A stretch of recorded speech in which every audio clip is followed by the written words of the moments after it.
Tragedy strikes Borno Highway. 5 civilian JTF members feared dead, others wounded. Rivers tanker explosion death toll climbs. Bauchi farmers call for transparency in government programs. Away from Nigeria, United Nations Security Council expresses concern over ethnically based killings in Sudan's North Darfur. Hello and welcome to the news update on Trust Television at this hour. I'm Aisha Salihu.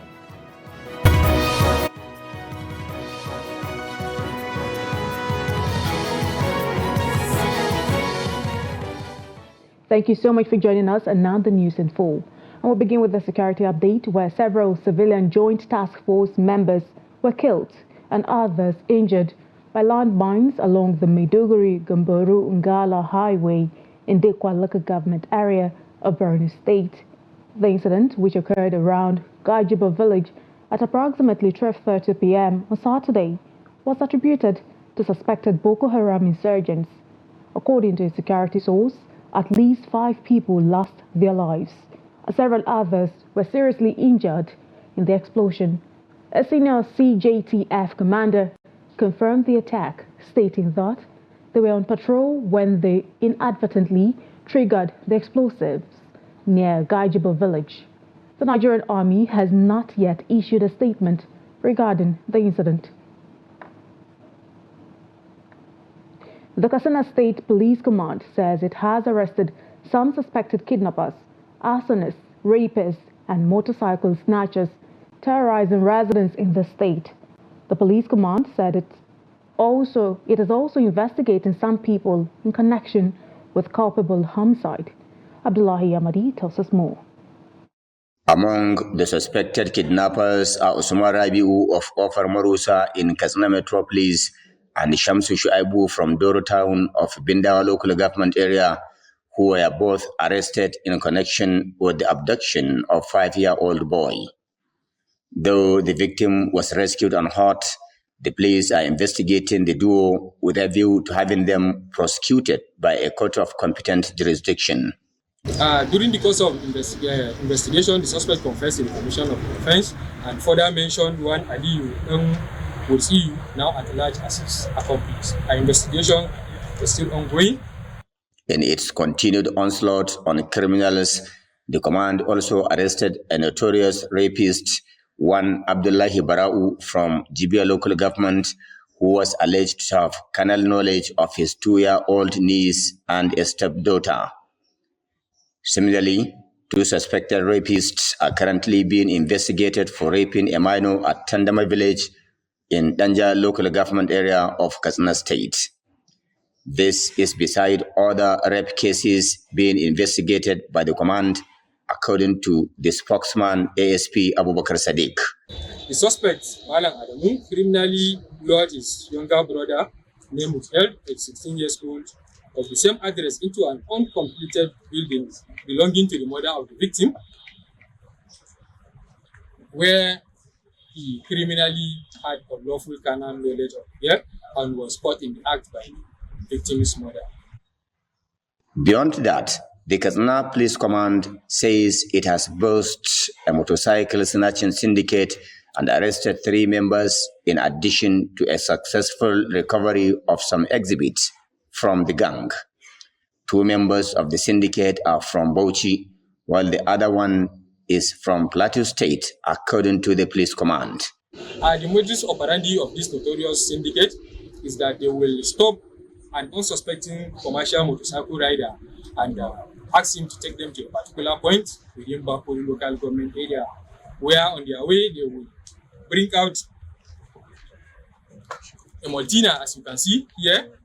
Meanwhile, they have already dropped the drink and offered the victim the drink while soliciting for his assistance as they are trying to fix their vehicle. Either it has broken down or they want to see somebody. So immediately the suspect consumed the content of the drink.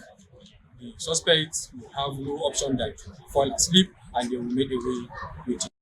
The Katsina police spokesman asked residents to be worried about people they entrust and receive as guests calling on them to always provide the police information that is relevant in the fight against crime and criminality. Abdullahi Ismayamadi, Trust Television News, Katsina. More on security matters. The Plateau State Police Command has apprehended an individual for extorting ransom from a potential kidnapping victim in Jos. The suspect, identified as Suleiman Adamu Garba, collaborated with another individual named Adamu Langai, who is currently on the run. They coerced their victim into paying them 1 million naira under the threat of abduction. Upon receiving the money, the victim reported the incident to the police, leading to the arrest of Garba. Investigations are ongoing to capture Langai. Additionally, the police also captured suspects involved in armed robbery, cult activities and sexual assault. Notably, the police intervened in an incident where armed assailants attacked individuals repairing a motorcycle, resulting in one fatality. Suspects related to this incident have been detained for further investigation. Still in Jos, the Plateau State Environmental Protection and Sanitation Agency on Saturday demolished what it described as illegal structures within the Jos Bukuru metropolis. The exercise was carried out under the watchful eyes of a security task force that was placed to prevent any breakdown of law and order. General Manager of the agency, Samuel Daripa, said residents and traders had been warned and notified severally on the need to decongest the state for a healthy environment, expressing dismay with the level of compliance by residents. He said, henceforth, government will not take it lightly with defaulters. Chairman Jos South and Director General, Plateau State Drug and Medical Commodities Management Agency, during the exercise, also advised residents to key into the administration's drive to reposition the state. Junction down to where we assess the flow. That's just before by Islamia Junction. There was minimal compliance. Down to Jos South, what we saw in Jos South was in fact something else. Because with this kind of crowd, it shows that people are just adamant to break the law. And going forward from next month, we would make necessary adjustments and plans to ensure that there's a watertight and a very comprehensive planning of total enforcement. But my observation for today is people don't want to respect law. And this law is for our own good, all of us. A law must be respected. 3 hours in a day cannot reduce anything from you. This sanitation starts from 7 to 10. If you stay from 7 to 10, you are free to pass. And we have a flow passage. But some will come that they are paying 1,000 to move. It's not allowed to pay fine. If you pay fine, you must be there. They must keep you there to face the punishment. Rains of flies. In early rains like this is already a pointer to cholera and to some other forms of outbreaks. In fact, from what we saw when the demolitions were going on, you could actually see rodents actually escaping. So this even explains why Lassa fever is an issue to us, and we are finding it very difficult to clear it. So honestly, I want to encourage the generality of the public to particularly prioritize sanitation. And to a sad development in the south-south part of the country, the death toll from a massive fiery carnage on the east-west road in Rivers State that destroyed dozens of vehicles, scarred goods worth estimated billions, has reached 5. Rivers State Governor Siminalayi Fubara, who visited the scene of the devastating tragedy on Saturday, confirmed 5 deaths on 120 burnt vehicles. It is expected that emergency officials will provide more details subsequently on the full extent of the damage caused by the raging inferno. Let's take a look. 4 hours, no fire service. None could come. Governor Fubara expressed sadness at the Gora site during his visit to the scene of the incident.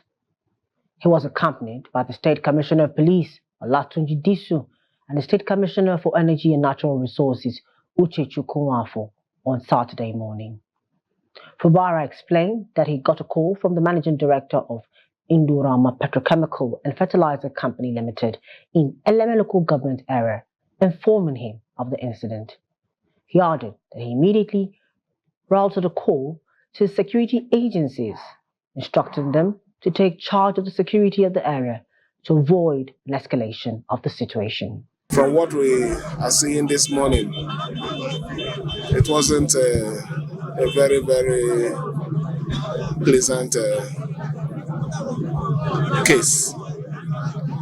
We recorded, from what I'm seeing, a huge numbers of vehicles being destroyed and souls lost. Governor Fubara explained that he had already requested the relevant government agencies to provide him a detailed account of their findings to enable the state government to take appropriate decisions and actions to significantly remedy the situation and reduce its negative impact on the affected people.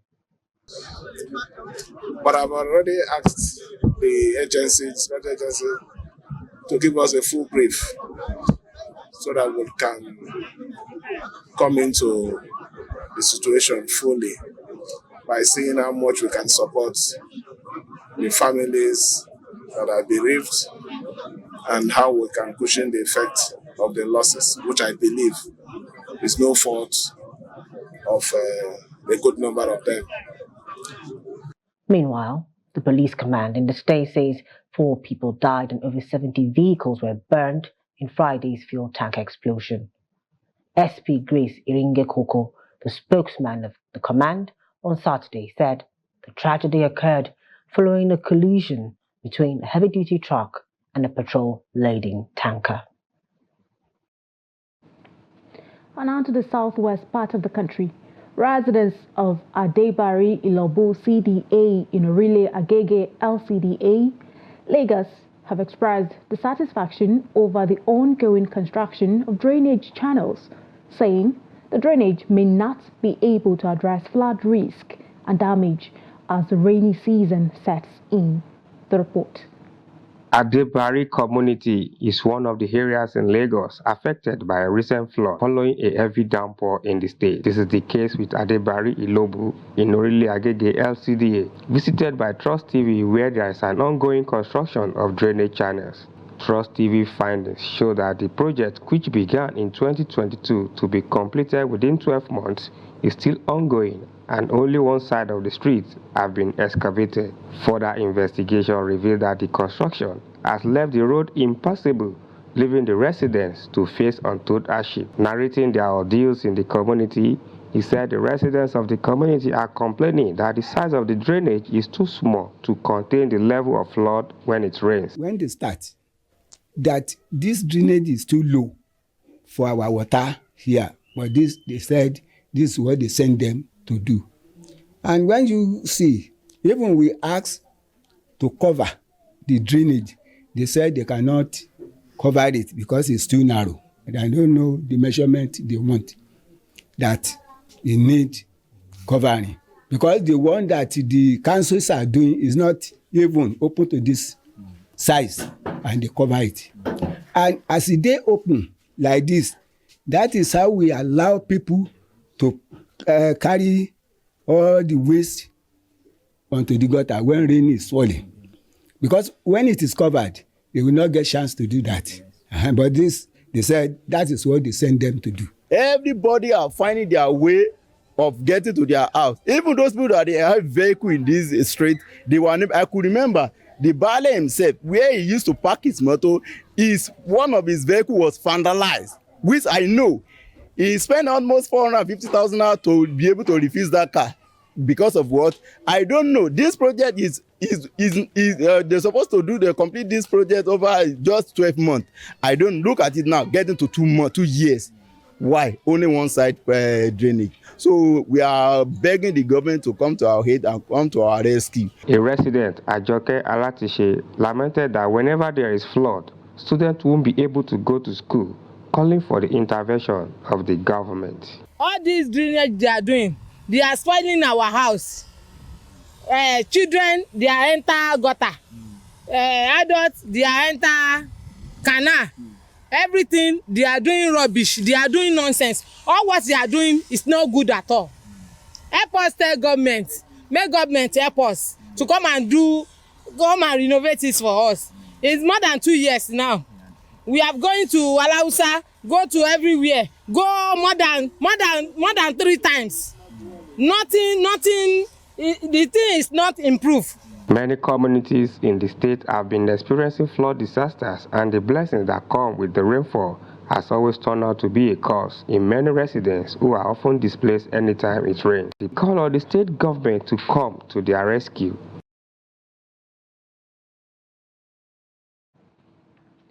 Farmers in Bauchi State say issues of transparency and accountability in the execution of interventions in some agricultural programs initiated by governments at all levels remain a source of concern for them.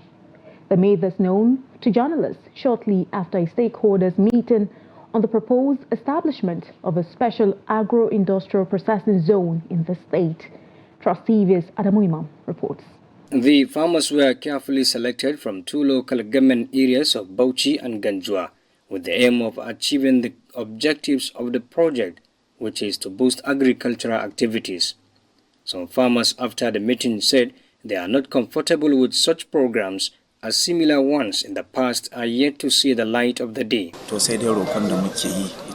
We are excited to hear about the development because we reside near the proposed site for the project and we have been farming here for years. However, we are appealing to the government to recruit our youth so that they will be gainfully employed. Among us, the host communities, we will find very educated ones. It is just that farming is our major preoccupation.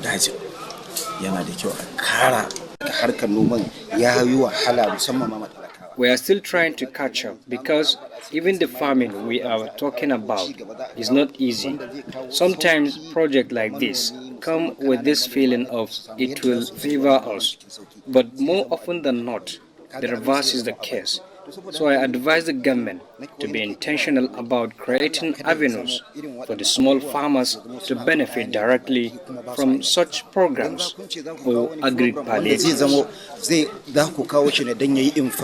Stakeholders, on the other hand, advise the teeming farmers to embrace modern ways of processing food crops after harvesting them to ensure safety of their farm produce and to encourage market competitiveness. So the reason for our coming together here is to sensitize the people, the farmers, the locations, the communities that are going to benefit from this agricultural industrial development zone. So number one, for them to know that the project is coming. Number two, to know what is expected of them and their environment. Especially this time around, we are talking about the environmental impact assessment, because any project has an environmental impact. Therefore, we want to assess what are the negative impact the project is going to cause to the environment. What are the environmental issues that the project will benefit from? So if we discuss them, if there is going to be any problem with the project, we know how to mitigate those kind of problems. Meanwhile, the State Ministry of Agriculture says the program is a rare opportunity for farmers to embrace, as there are multiple benefits from the proposed agro-industrial processing zone. 2 states will be selected from the Northeast region to benefit from the program. Ademi Imam, Trust TV News, Bauchi. This is a news update on Trust Television, coming up shortly. Children take over Katsina Parliament, advocate focus on education, health and security. More news on return. Do stay with us. This is Trust TV, documenting the Nigerian story. Welcome back and thank you so much for staying with us. Let's take a look at our top stories again. Tragedy strikes Borno Highway. 5 civilian joint task force members feared dead, others wounded. Rivers tanker explosion, death toll climbs to 5. And to more stories. Sitting at the Katsina State House of Assembly was this Thursday halted for a while to allow the State Children's Parliament hold plenary. The plenary session of the Katsina State Children's Parliament was presided over by the Speaker, Fadila Sani, where the members advocated for several issues around their welfare, education, health, security, and other issues. Abdullahi Yamadi completes the report.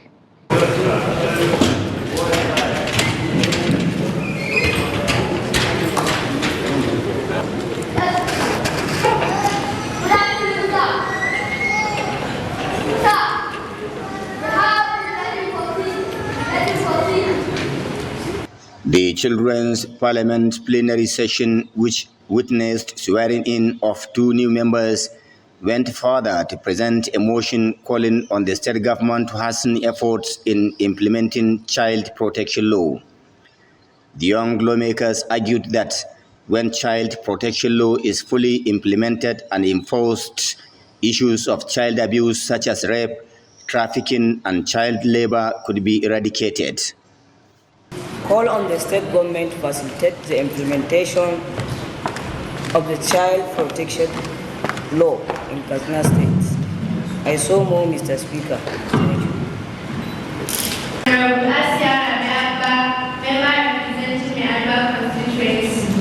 About the issue of child protection law at Katsina State, if this law has been implemented, children will have their full right and freedom. Also, child abuse will be reduced. Those supposed to say aye. Aye. Those against should say nay. The ayes have it. Similarly, the Katsina State young parliamentarians deliberated exhaustively on the need for National Basic Education Certificate, inclusion of climate change education and library science education in the state schools curriculum. This will further boost and gear efforts towards reducing the effect of climate change in Katsina State, which has already started presenting itself in a bad way. The children parliamentarians cited as examples harsh weather conditions, droughts and flooding, which could be addressed if residents have the knowledge of climate change from primary school to tertiary levels.